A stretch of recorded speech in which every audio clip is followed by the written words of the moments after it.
করেন, অবিলম্বে শেখ হাসিনার বিচারের ব্যবস্থা করেন।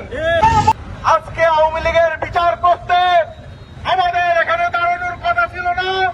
আজকে আমরা অত্যন্ত দুঃখ ভারাক্রান্ত মন নিয়ে দাঁড়িয়েছি। আমরা যখন আজকে এখানে দাঁড়িয়েছি তখন রক্তের দাগ এখনো শুকায় নাই।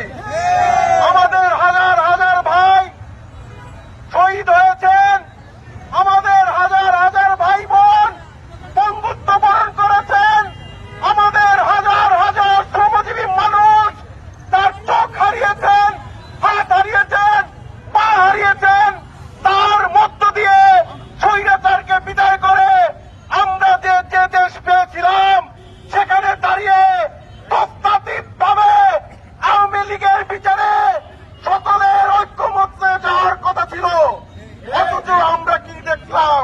আজকে মাহারা সন্তান, স্বামীহারা স্ত্রী, পিতাহারা পুত্র কন্যাকে রেখে আজকে একটা দল শুধুই ক্ষমতার স্বার্থে, শুধুই লুটপাটের স্বার্থে, শুধুই চাঁদাবাজির স্বার্থে সকল আত্মদানকে ভুলে গিয়ে আজকে তারা ক্ষমতার মসনদে যাওয়ার জন্য মেতে উঠেছে।